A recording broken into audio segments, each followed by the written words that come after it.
Welcome to Novara Live. I'm Moya McLean, taking your Tuesday instead of your Thursday this week. And joining me is Ash Sarkar. Ash, good evening. They tried to keep us apart, Moya, but we just keep clawing our way back together. We're like magnets, what can I say?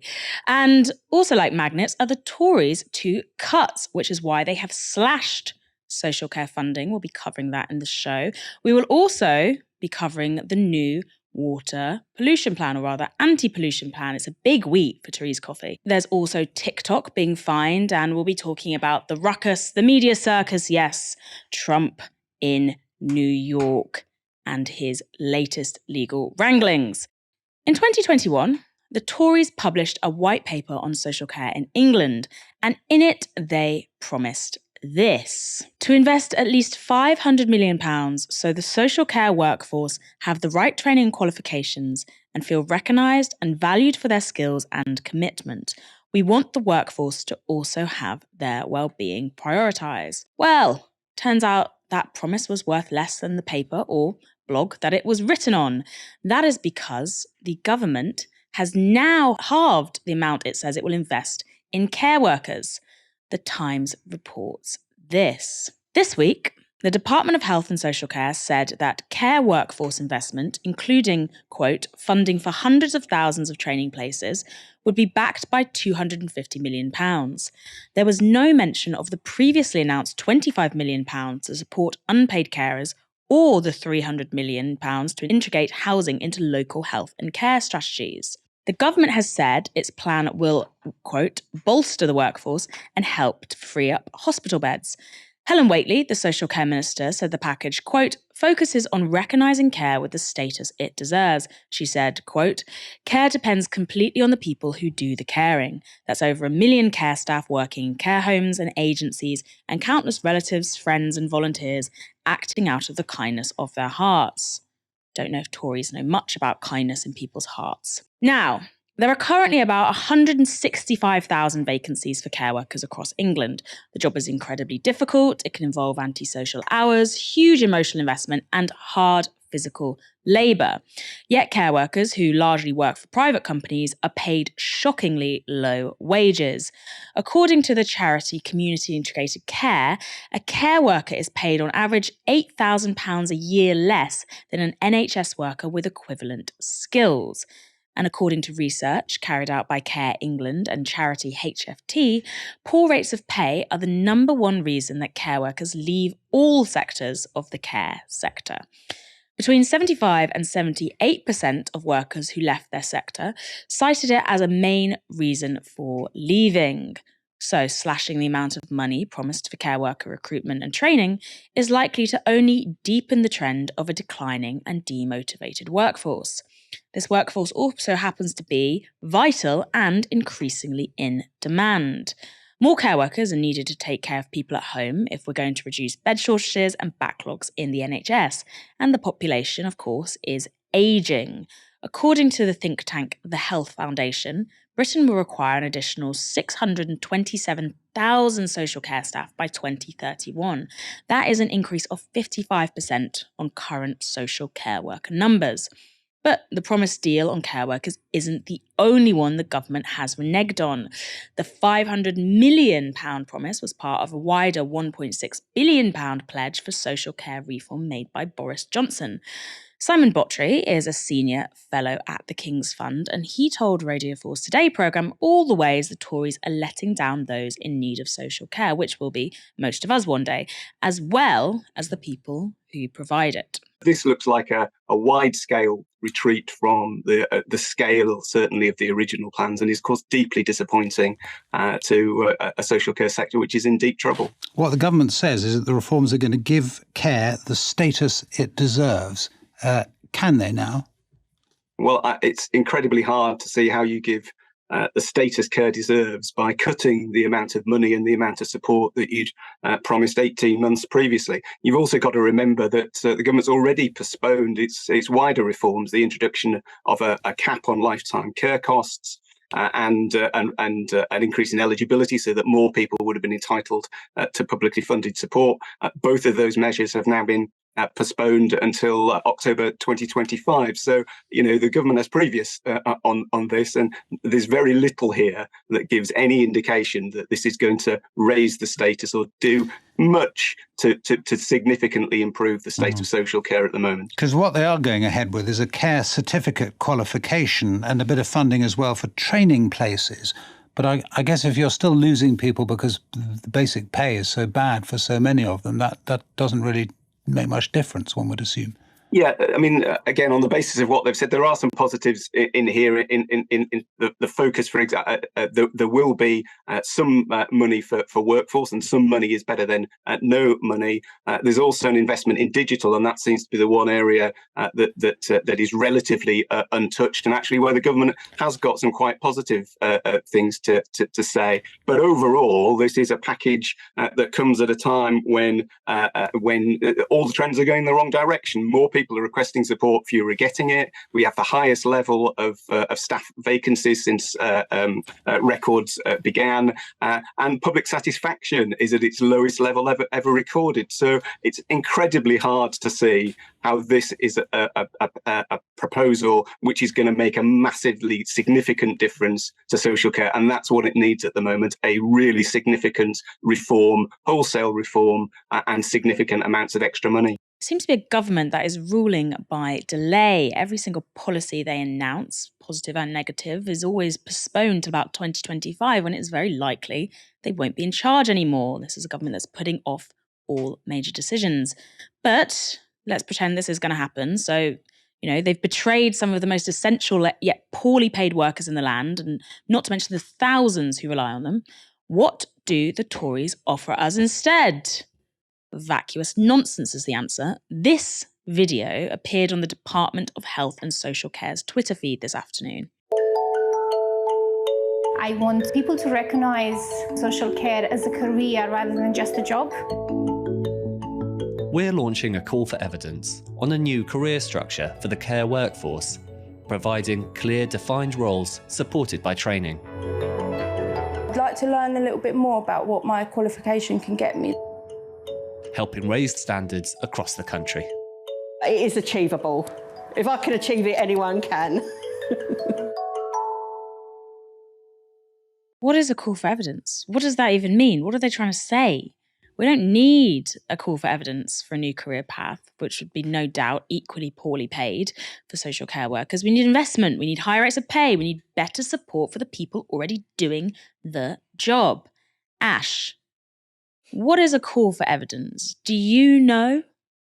I think I know what a call for evidence is. And this is actually a very clever strategy, Moya, because paying carers the wage that they deserve to work very antisocial hours in often very demanding jobs, that's expensive.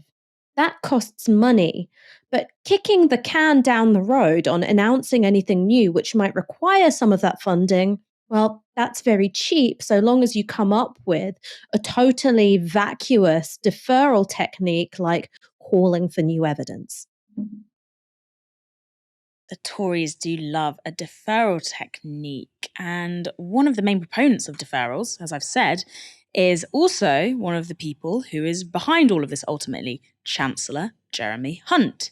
It was his spring budget last month that contained virtually no new money for health and social care, despite the crisis in the system. And of course, he has form in this area. As Health Secretary during the austerity years of the Cameron administration, Jeremy Hunt oversaw the decimation of health and care services. But 2 years ago, in a Newsnight interview with Emily Maitlis, he gave a pretty good impression of having had a change of heart. Social care is another one. Look, without getting into the politics, I did believe that it was necessary to make very painful cuts in public spending in 2010.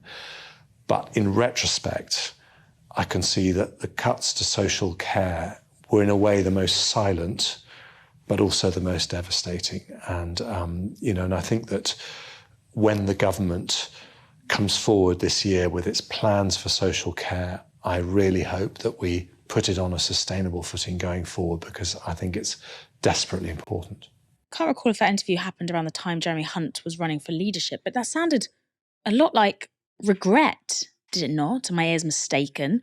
Ash, if Jeremy Hunt is so cut up about, well, the cuts that he imposed, why on earth is there no new money for health and social care? And why is he effectively, in real terms, cutting that budget once more? So what you saw in action just then is a classic conservative technique of shape-shifting. So when you are in government, you enact the most brutal cuts to public services possible in an act of what is essentially reckless vandalism. We all knew that cutting NHS capacity, that cutting the social care budget was going to have disastrous effects on people's lives. And that was even before the pandemic. Everyone could see that plain as day. We could see that the Lansley reforms, which came in before Jeremy Hunt's time as Health and Social Care Minister, was basically creating a balkanized system within the NHS where you would end up with different bits of it competing to shunt patients around in order to protect their own little bit of budget, their own little bit of capacity. And the people who end up losing out, of course, are those who are in need of care. And we saw this happen before the pandemic. We saw that with every single worsening winter crisis. We saw that with worsening outcomes for older people, the fact that you had so many older people and also long-term disabled people in hospital beds because there was nowhere else for them to go. We saw that in a real state of deterioration before the pandemic. And then around 2019, 2020, two things happen. The first, obviously, is that Jeremy Hunt's wing of the party is spectacularly disempowered by the rise of Boris Johnson, who comes in and starts making promises of a more interventionist style when it comes to the economy. That was a big bit of his pitch to the Red Wall, his sort of, lurch into a kind of populism. And it was something which was electorally successful, didn't follow through on a lot of that stuff, but it was something that he promised and it was something which was relatively popular. And then the second thing that happens is, of course, the pandemic, where the catastrophic seeds of Jeremy Hunt's and Andrew Lansley's various reforms, again, just replace the word reform with vandalism to the NHS, it resulted in absolutely devastating death rates for us as a country. We saw what happened when people from hospitals were released into care homes without testing. And we also, I think, saw a silent crisis of relatives and friends who work as unpaid carers for their long-term disabled and elderly relatives and loved ones, is that even more pressure has been piled on them. And lots of those people carrying out that kind of labour are older themselves. They're often people who have care needs themselves, and they're the ones who are taking up this work. So within that context of Johnsonism wins on a more populist platform, and also the pandemic lays bare the sheer folly and cruelty of Jeremy Hunt's time in office. Those two things have really, they did mean that he wanted to pitch himself differently, that he wanted to come across as, a moderate who was capable of self-reflection and being sensible. Because of course that's what every Tory was doing between, 2019 and 2020. That's the Theresa May model. That's the Rory Stewart model. It's look at the things you're responsible for while you're in office and then make kind of sad noises about them. Now, of course, following on from the trusterfuck of last autumn, Jeremy Hunt's been brought back in as Chancellor, and he's got no ideas. He is going back to the only thing that he knows, which is cutting the budget of essential services because that's supposedly good for the economy. Now, that's horseshit. It's total horseshit. It was horseshit between 2010 and 2019, and it's horseshit now. It's horseshit particularly now, because we do have an aging population with worsening healthcare outcomes. There is a massive need for care services. And at the moment, those care services are not only lacking when it comes to staffing and retention, and that's something which you can address with pay. But also, if you're either the person who needs care or the person who is helping that individual access care, it's really difficult and dispiriting, and I would honestly say quite traumatizing. And this is a problem which is only going to get worse. So you've got this huge demand for care services. You've also got an impact that lack of care is having on the economy, which is that you've got people who are working less than they could, or even not at all, because they're having to take on unpaid care work. And you've also got the massive disruption to the economy that's coming with further automation and AI. Care work is going to be one of the few areas of employment which is going to grow in its demand for human labor. Now, any sensible chancellor would be going, okay, this is going to be a really important part of our economy in coming decades. And also, there is just this screaming human need for care. This has got to be a top priority for us. It absolutely has to be a top priority for us. But Jeremy Hunt, newt of little brain that he is, has gone, nah, just going to cut the budget. That could be somebody else's problem. And I wonder if there is a bit of recklessness or callousness about that, because the Tories are languishing 20 to 15 points behind, depending on the day. And they're going, well, why should we invest? It's going to be Labour's problem anyway. What's interesting is if it is Labour's problem, one of the few manifesto commitments that so far Keir Starmer's Labour seem to have brought over from the Corbyn era is that of a national care service, where Streeting was trumpeting the idea, even in, I think, September 2022, and that national care service would be, according to the proposals they've put forward thus far, publicly funded. They even talked about potentially bringing care homes that are owned by private equity into public ownership, but with Labour's increasing desire to jump into bed with private business, it remains to be seen whether they stayed committed to that. But given the landscape right now, it looks like that could be happening. So we'll have to wait, sadly, until the next election to see whether that actually comes about. But in the meantime, as you've covered, Ash, Jeremy Hunt is not going to be the solution to the national care crisis. England may be a green and pleasant land, but its waterways are a literal shit show. The scandal regarding England's polluted rivers has rolled on for several years now, and it can be hard to wrap your head around the scale of it. According to government research, not a single river in England can be given a, quote, clean bill of health, i.e., there's not a single unpolluted river in the country. They are all contaminated by a, quote, chemical cocktail that includes raw sewage, microplastics, and slurry. So how did this noxious mix get there? Well, England's private water companies are responsible for hundreds of thousands of raw sewage discharges into the waterways. Last year alone, there were over 300,000 sewage spills in England's rivers. And the government has long been under pressure to do something about this sorry state of affairs. Today, Environment Secretary Thérèse Coffey unveiled a grand plan to clean up England's rivers and beaches. Water is vital for life, for our human health, our wildlife, and for the economy. We all need access to a safe and reliable supply of clean and plentiful water for our homes, businesses, leisure, and the environment. We've made huge progress on water quality in the last decade. Our bathing waters continue to get cleaner. Last year, 93% were classified as good or excellent, up from just over 70% in 2010. But we detected there was a problem on sewage.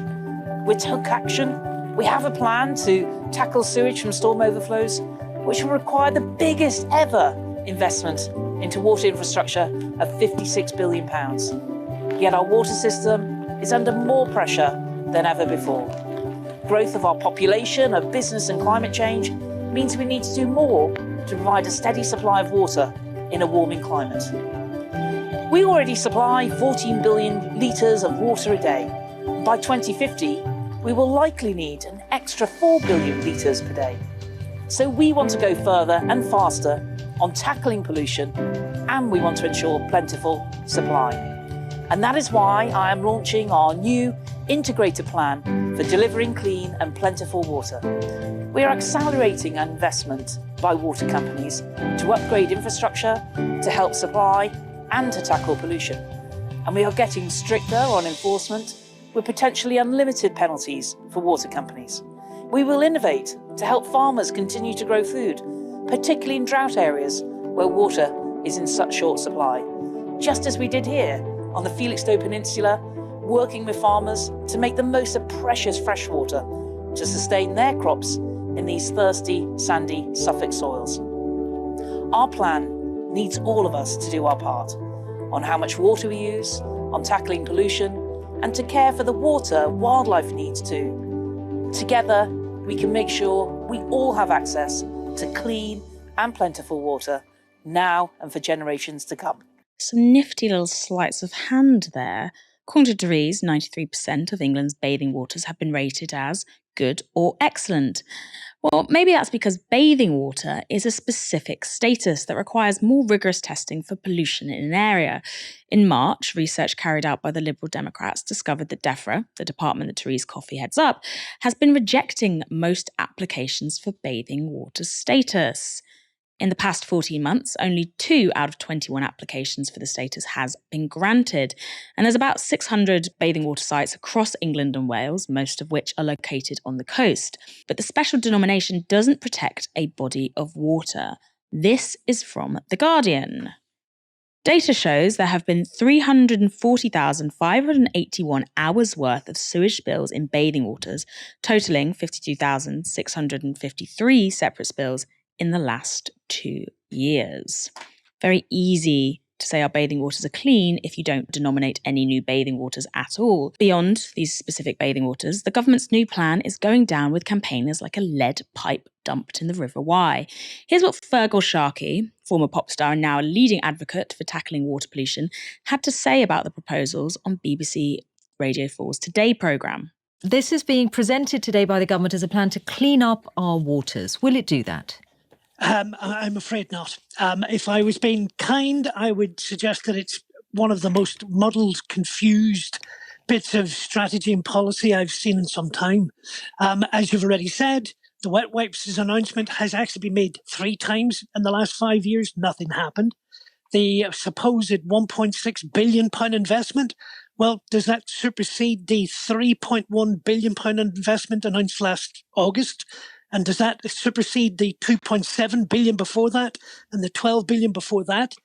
It is, I'm afraid, just to me feels very much like an act of desperation by a Secretary of State coming under increasing calls to resign and deal with the situation in the run-up to the local elections. But the point about investment is really important, isn't it? Because the investment in the sewage network is what one hopes prevents, it makes the sewage network more able to cope with these times of heavy rainfall, which is what causes the overflow, usually. Well, it is. It is, and it's something to ask the industry, because the UK government was actually taken to court 10 years ago by the European Commission.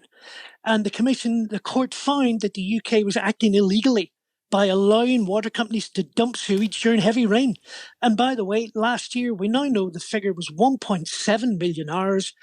There was a drought last year. Even the Environment Agency have said that these figures have nothing to do with the industry. There was a drought, people under hosepipe bans. That's simply an excuse by the industry. You mean the fact that the figures have improved, sewage spills have gone down, is because we didn't have as much rain last year rather than because of changes? And that, I'm actually quoting the Environment Agency. That was the statement they made, and it's one I agree with. I think the thing that I'm curious about the industry, Ofwat, the regulator, a year and a half ago, wrote to the industry telling them that we as bill payers have provided them with all of the funding needed for 30 years for them to meet their legal obligations to deal with this sewage system. Clearly that hasn't happened. Clearly I would ask the question, what happened to our money? Where has it gone? And can we have a refund, please? I'd also like a refund, and if Ofwat are listening, I can send my bank details over post-haste. Well, according to critics, Coffey is basically admitting defeat with this brand new water launch. While she was promoting the plan, she said there was, quote, no way to stop water pollution overnight, ruling out, for example, upgrading the sewer network to avoid future spills because it would add hundreds to people's bills. Maybe she missed the news that water bills in England will be rising by an average 7.5% a year anyway. But no fear, because the government is planning a consultation on banning wet wipes. Bad news for Keir Starmer. It would be welcome if that hadn't already been announced as a policy 3 years ago. Then there's the £1.6 billion of accelerated investment from the very companies that caused the problem in the first place. Where is that money coming from? Where's it going? Well, earlier today, I spoke to John Bosco Nuber, lead campaigner at We Own It, an organisation which promotes the public ownership of key national utilities. And I began by asking why there is so much critique surrounding the government's latest plan for water pollution. For most people, it's because it's an insane plan. And of course, part of the reason why I chose the word insane is that we tend to define insane as doing the same thing over and over again and expecting a different result every time. The government has been doing exactly what they've promised or they've announced today that they're going to do. And it's just not worked.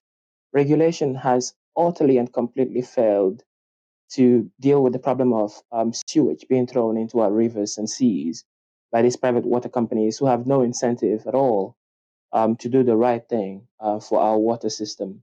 Does this plan see private water companies handed any more money? Where is this 1.6 billion accelerated investment coming from? Is it the water companies themselves, or is it coming from the government? Is it a mix? It's coming from the government. And in essence, what that money does is it lets private companies off the hook. Over the last 25, 30 years since our water system was privatized, and we've seen private water companies extract around £72 billion in profits from our water system, on average around £2 billion a year.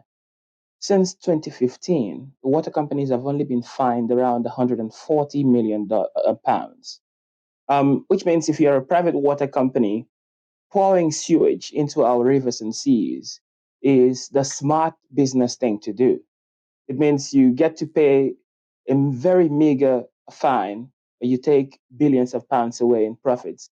It explains very much about why private water bosses tend to be paid quite a lot. On average, they are paid about £1.7 million a year. It's incredible because they're doing a good job for shareholders. They're not doing enough for the public, though. That's why public ownership has always been the right way to run our water system. And to be honest, it's the right way to run our public services as a whole. Yeah, I wanted to ask particularly about this idea of fines in the government's new plan that they've outlined. Then supposedly the water companies that breach regulations will be hit with more fines. But is it that it would actually just be more profitable for these water companies to pay up these fines and continue with what they're doing? Yes, it will. I mean, obviously, we don't know exactly what the government means by more fines. We've seen today Theresa Coffey suggesting that they may be forced to pay, quote unquote, unlimited fines. So we don't know exactly what the government, what unlimited fines look like for the government. What we do know, though, is that so far, the government fines these companies at such a rate that paying the fine is the smart business choice for them, as opposed to actually trying to fix our infrastructure, to invest in the infrastructure, to make sure that they're not throwing sewage into our rivers. On average, over 800 times a day, at least in the last year, we know that we're pouring sewage into rivers and seas even more times last year than they're doing this year. So in essence, the government's policy thus far incentivizes private water companies not to invest in our water infrastructure. Obviously, we know that if the water was in public ownership, we would be investing a lot more in the infrastructure. And this is not theory. Scotland's water is in public ownership. Scotland Water is the most trusted public utility in the entirety of the United Kingdom. They've invested about £72 per Scottish family more than the English water companies have invested in our water infrastructure. If the English water companies invested at about the same rate, by now they would have invested about 28 billion pounds more than they did invest in our water system. So it's clear that public ownership would actually bring about the kind of investment in our water system that we need to deal with this problem. At the moment, where do the profits from England's privatised water systems go? At the moment, about 72% of our water system in England is owned by foreign companies, foreign public sovereign wealth funds, and private equity investors, which is really interesting because obviously sovereign wealth funds are in effect public ownership by another term, by another word, but public ownership obviously by another country. So we have Abu Dhabi owning parts of, I believe, Seven Water. We have the Chinese Sovereign Wealth Fund. We have the Qatari Sovereign Wealth Fund. And we have a few others that own shares in our water companies. And of course, we have BlackRock, very notoriously, owning shares in some of our water companies. It's incredible that if you look at the model for the water system in England, it's not your typical privatization model, really. Usually, the idea is, well, how do you make profit when you run a business? You bring down your costs, you try and bring in as much revenue as you can, and the difference between your costs and your revenues are your profits, and that's how you make profits. But the fact that our water system in England is mainly run by private equity companies that essentially make money not by kind of this interplay between profits, between costs and revenue, but by financial engineering and restructuring the finances of companies, kind of tells us all we need to know about why this system is not working. It's not working because its primary goal at the moment is to make money for companies across the world. And we're not suggesting, of course, that our water system is much better held by British private companies. They have exactly the same interests. And in fact, some of our water is already controlled by British private companies. And the problem is not going to be solved by some kind of, if you like, nationalistic capitalism around our water. It will be solved by taking the water system into public ownership and, even more importantly, running it with an ethos of public service as opposed to running it for the profits of companies and countries across the world. Labour have mooted setting up a publicly owned energy firm, I think similar to the sort of model that is present currently in Wales with their water supply. If this was applied to our water system, does that go far enough, do you think? I don't think so at all. Obviously, England and Wales, in terms of water, are very different. Wales is, of course, very small compared to England. And because of the way water infrastructure operates, it's impossible to create an equivalent of Great British Energy, right? In the energy sector, it's possible for the government to create a company that it uses to kind of influence the market and move it in the right direction. And we think that Great British Energy is a move in the right direction, although it's not 100% of what we would like to see. So I think that Great British Energy works in energy. It might work, something to that effect might work for water in Wales because of the size of the country at play. But here in England, you don't have a choice who you buy your water from. Essentially, the water companies that provide water to families and households and businesses across the different parts of England have a total monopoly, not just because they're the only people that have the licenses to provide water in those areas, but because we just have a particular set infrastructure to distribute water in those areas. So it just would not work in water. What would work in water is taking the water system totally into public ownership. At the moment, actually, what's really interesting is that to take our water system into public ownership, we need to give the water companies 25 years warning before we can do that. That is utterly ridiculous. And of course, we totally understand when people talk about how taking the system back to centrally controlled body might not work. we are totally in support of some kind of municipalization of the ownership of our water systems. It's working in France, in Germany, in the Netherlands, and in other parts of Europe. So, I mean, there is really no reason whatsoever not to take our water into public ownership. What is the public support for renationalising the water supplies like at the moment? And is it just political will that isn't there when it comes to an obstacle to doing that? I would say that it's the lack of political will at the moment. According to our last poll from last year, late last year, which was incidentally the largest poll that has been done on the subject in terms of the sample of people that were polled, 69% of the public, including a majority of conservative voters, support taking our water into public ownership. I totally understand. Well, I suppose I should say I understand to some extent. Keir Starmer is nervous about making funding commitments around water because, of course, I imagine that it's still ringing very much in their ears how the Tory press will say that they are going to be costing the exchequer £150 billion to take back water companies.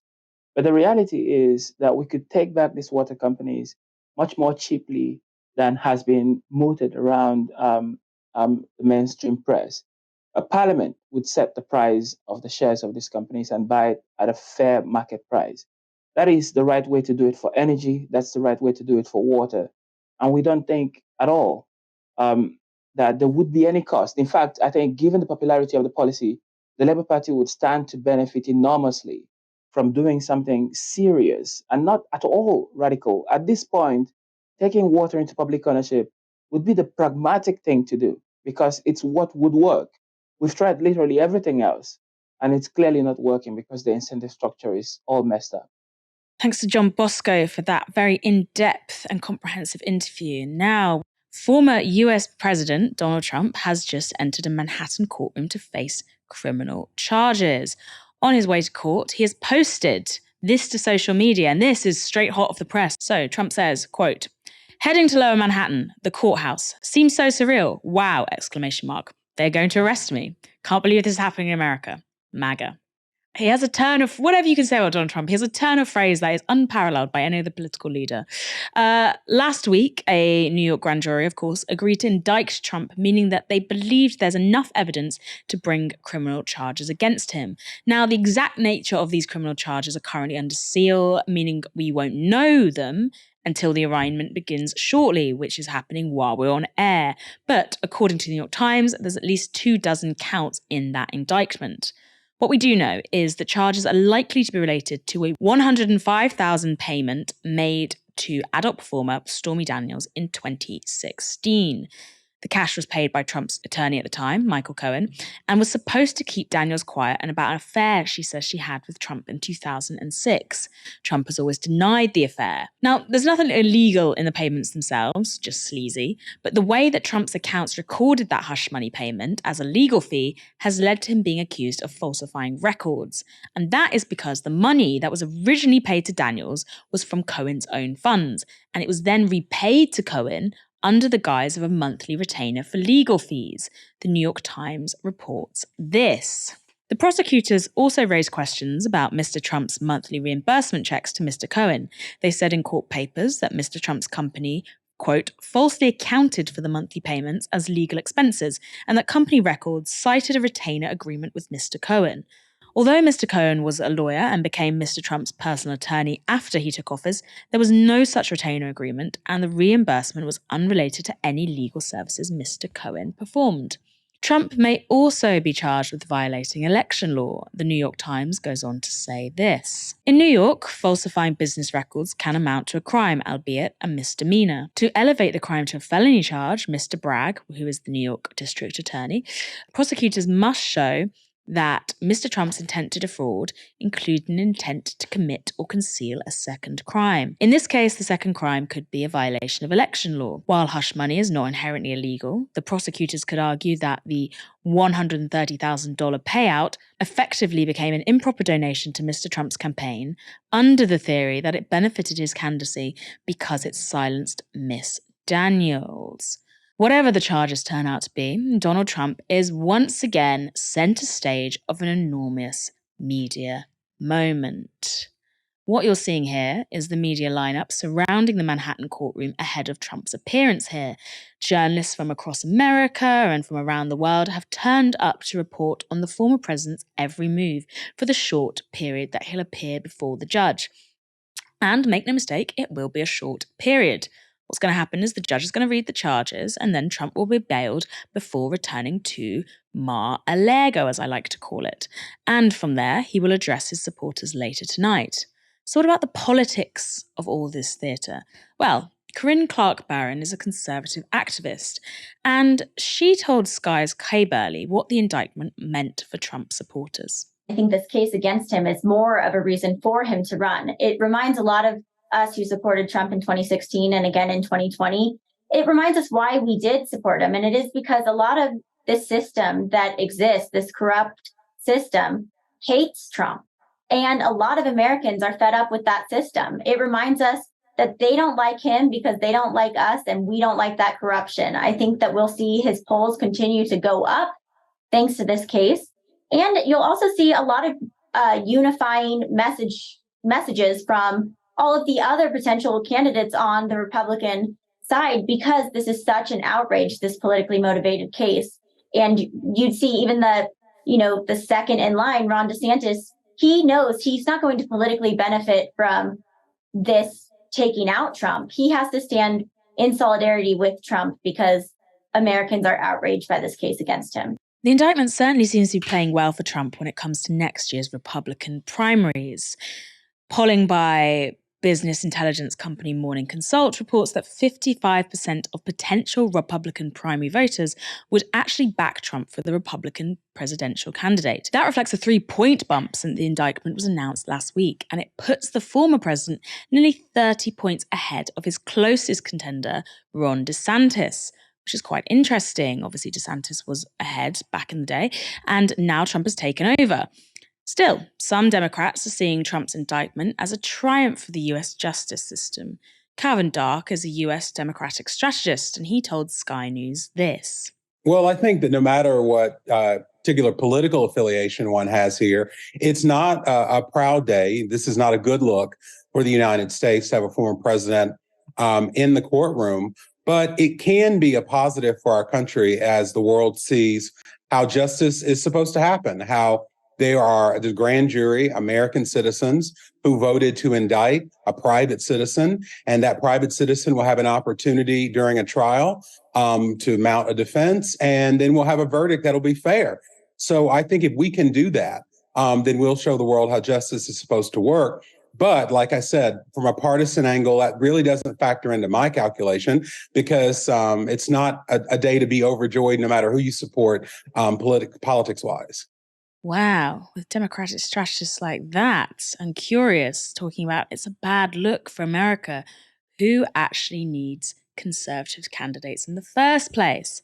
Ash, do you think the US liberal establishment sees this indictment as a win? And if they do, should they? Well, what we know about the US liberal establishment is that they always had this faith that the system would swoop in and remove Trump from politics. They thought that it was going to be the Mueller investigation. And of course, that didn't happen. They thought that it might be some impeachment proceedings, and that didn't happen. And now there's a lot of faith being put in this particular set of indictments, which will become unsealed later on today. Now, first, the pinch of salt, which is that this is a really complex legal case, and it has been going on for quite some time. In fact, Mr. Bragg, who is the attorney, the New York district attorney working on this case, is not the first district attorney to have worked on a investigation against Donald Trump. There was a previous DA who had tried. There'd been a grand jury in the offing, and then they pulled back from it. And then you had other senior prosecutors resigning from the Manhattan DA's office because there was a sense of this was a real failure, having bottled it, having not put together a strong enough case. It was something which was seen as deeply embarrassing. to the Manhattan District Attorney's Office. So the fact that this indictment has gone ahead can signal two things, and it depends on your perspective. The first is that this will be a much stronger case. It's been so embarrassing before and has, led to the resignation of two very senior prosecutors that they simply can't afford to get it wrong this time. So the prosecution is very confident of the case that they'll later present in court. And then there's another one, which is sunk costs fallacy, which is we spent a lot of time trying to get this guy. The previous case that we were going for was a bit weaker. We've got to be, in the words of Denzel Washington, like, I'm leaving here with something. So those are the two ways in which you can look at it. Of course, you've got this really compelling piece of evidence, which is the testimony of Michael Cohen, the fact that he'd admitted to making the payment in 2018. And it means that you've got different legal avenues you can pursue. The first is on the accusation of falsified business records, which would constitute a form of business fraud, and the other is about campaign financing. So these are the two avenues which are available. But what do we know about the American justice system, right? If you've ever watched The People versus O.J. Simpson, or indeed practically any episode of Law and Order, it's that if you are a very wealthy man, as Donald Trump supposedly is, you can afford to retain the very best lawyers that money can buy. You can delay, you can defer, you can perhaps buy your way out of accountability. That's not going to be anything which is new to the American justice system, and it's certainly not something which will have been invented by Donald Trump. The other card that he has to play is, of course, using this to enhance his political credibility amongst an increasingly radicalized Republican base. So as that polling you showed demonstrates, he is someone who is presently ahead of Ron DeSantis. And while a criminal indictment is unlikely to endear any of the Republican moderates, the so-called never-Trumpers, who were tempted either into staying at home or indeed switching their vote to Biden in the 2020 presidential election, the fact that you have got the Manhattan District Attorney's Office pursuing Trump, that this is going to be seen as something of a win for the Democratic establishment, that is something which is going to deepen those seeds of conspiracy. Now, we've talked about this on Novara Media before in our interview with Nikki Wolf. The specific and precise conspiracy that this feeds into is that of QAnon. QAnon, just for the, blessedly uninformed, is a conspiracy theory that there is an elite network of high-ranking pedophiles ensconced in various positions of power within the American establishment, and that there is an American member of the security services who had been posting on message boards these cryptic clues hinting at a day of reckoning that was going to expose and bring down this elite pedophile cabal. Now, rather than really being a single conspiracy theory, what QAnon's been able to do is absorb new events into its own worldview. So a really important development in the QAnon conspiracy was this idea that Donald Trump was going to be the one to drain the swamp and, hit go on the kind of eradication of this pedophile cabal. And so that didn't happen, obviously. But every subsequent, point at which this thing doesn't happen, that gets then reincorporated into the conspiracy theory. So you have something like Donald Trump being indicted by the Manhattan District Attorney's Office. And they go, oh, this is the deep state trying to stop him from exposing this pedophile, cabal. And this is something which might sound really silly and laughable and absurd to British ears, but it's something which really has found purchase amongst a lot of card-carrying Republicans. Is something which has, led to the meteoric rise of Marjorie Taylor Greene. And it's that kind of conspiratorial edge of the GOP who are really going to find their worldview validated by the mere indictment of Donald Trump on criminal charges. And when you've got all of those things happening in the context of a country which has already seen unrest on January 6th, and also the sort of intimidation of ballot counters during the 2020 election, that's something which is pretty scary. Keep following that Fox News Dominion lawsuit because more juicy bits will be coming out soon. We don't have time to dive into it as much as I'd like right now, but we will be moving on to another story that is plaguing America and is spreading across the Western world. TikTok. It's emerged as the most dominant social media app of the so-called Gen Z. That's young people aged between 8 and 23 years old, to all of us elderly folk. Now, the short-form video app's reach is huge. It's predicted to reach over 800 million monthly users in 2023, according to marketing platform Insider Intelligence. Already, TikTok is the third largest of the big 5 social networks. It's beaten only by Facebook and Instagram. And it is the most popular social media app in the US. Nearly 67% of American teenagers, actually 67% of American teenagers use it. Nearly 70% of American teenagers are also TikTok users. These are the kind of figures that represent a cache of extremely valuable user data, which is now causing headaches for TikTok because the app is owned by a Chinese company called ByteDance.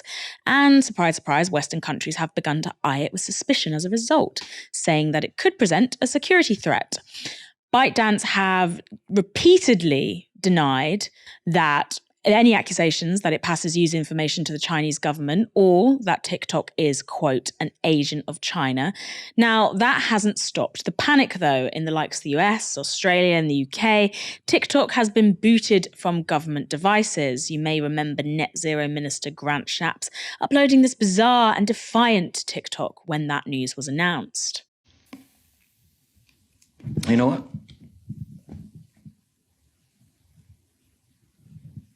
I'm not leaving. I'm not leaving. I'm not leaving.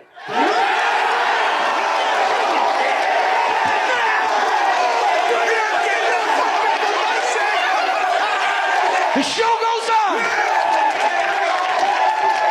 This is my home. They're gonna need a wrecking ball to take me out of here. They're gonna need to send in the National Guard or SWAT team because I ain't going nowhere. Now, I don't think any special advisors were involved in making that. I think Grant Shapps, I can sincerely believe that he is a big fan of The Wolf of Wall Street, especially given that little trailer he dropped the other week. Now, America might be going even further than a ban on just simply government devices because bipartisan support is snowballing for a nationwide ban on the app if its Beijing-based owner doesn't agree to divest from the company. TikTok CEO, Shou Zishu, faced a grueling Congress hearing in March, and he faced grilling about supposed ties between ByteDance executives and the Chinese Communist Party. The line of questioning seemed to be pretty xenophobic at times, such as this exchange between Republican Congressman Dan Crenshaw and Chu. In other words, ByteDance and also your TikTok employees that live in China, they must cooperate with Chinese intelligence whenever they are called upon. And if they are called upon, they're bound to secrecy. That would include you. So, Mr. Chu, if the CCP tells ByteDance to turn over all data that TikTok has collected inside the US, even within Project Texas, do they have to do so, according to Chinese law? Congressman, first, I'm Singaporean. That's fine. Quite an incredible failed gotcha there. Or there was another moment when Arizona Representative Debbie Lesko started asking Chu about the persecution of the Uyghurs. Do you agree that the Chinese government has persecuted the Uyghur population? While it's deeply concerning to hear about all accounts of human rights abuse, my role here is to explain what our platform does on this. It's a pretty easy question. Do you agree that the Chinese government has persecuted the Uyghur population? Congressman, I'm here to describe TikTok and what we do as a platform. And as a platform, we allow our users to freely express their views on this issue and any other issue that matters to them. Well, you didn't answer the question. While there's been no parallel TikTok hearings in the UK yet, today it was announced that the company is being fined millions of pounds for, quote, multiple data protection breaches. Now, the key charge is that TikTok has failed to prevent over 1 million children who are under 13 years old from using the app in 2020, and then collected their data without parental consent. TikTok has a minimum age requirement of 13, but the Information Commissioner's Office says the company didn't enforce this properly from 2018 to 2020. As a result, the ICO has slapped TikTok with a £12.7 million fine to be paid into Treasury coffers. Maybe we can actually fund some services with that. However, this is half the amount the company was originally threatened with in September 2022, and it's pretty small change. BBC reports that ByteDance made an estimated £80 billion in revenue in 2022. TikTok doesn't exactly agree with this fine. They released this statement. While we disagree with the ICO's decision, which relates to May 2018 to July 2020, we are pleased that the fine announced today has been reduced to under half the amount proposed last year. We will continue to review the decision and are considering next steps. Ash, is TikTok being unfairly targeted because of geopolitics? The answer is yes, and the answer is also no. So the answer is an obvious yes, in that TikTok is not any worse an offender than any of the US-based social media apps, which has unfortunately colonized our brains and eaten up into our attention spans. All right. When you think about the kinds of data misuse and harvesting by the likes of Facebook, or indeed Google, or Twitter for that matter, TikTok is pretty much doing what every other social media platform before it has done.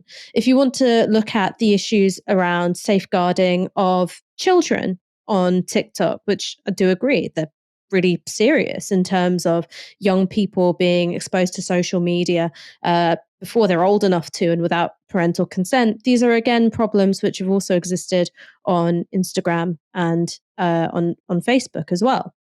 So TikTok is not unique in how bad it is. The one thing that has made it an object of US attention and, subject to these congressional grillings is the fact that, its parent company, ByteDance, is a Chinese-based company.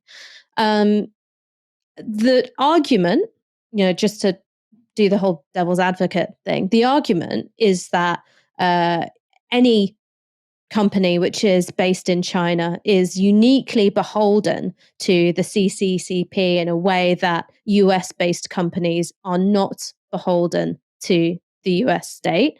But again, we've seen Facebook behave in absolutely atrocious ways, varying from operating in the full knowledge that a company that it bought, Instagram, had led to the decimation of adolescent mental health and done absolutely nothing, all the way to amplifying misinformation on Facebook, which helped contribute to the ethnic cleansing of the Rohingya in Myanmar. So there isn't something which is, jumping out and screaming at me saying that TikTok is worse than these other companies that the US is not considering banning within its own borders. I think it's also quite ironic that TikTok is actually banned in mainland China. But yes, Ash, as always, thank you for joining me, and thank you for such succinct, insightful analysis. No one does it like you. Don't tell the other colleagues that, but no one does it like you. I was going to say, I bet you say that to all the Novara gals. Never. And thank you everyone for watching this evening. Come back tomorrow night for another live stream. Maybe we'll just show the entirety of Donald Trump's hearings, all 2 minutes of it. But for now, you have been watching Novara Media. Good night.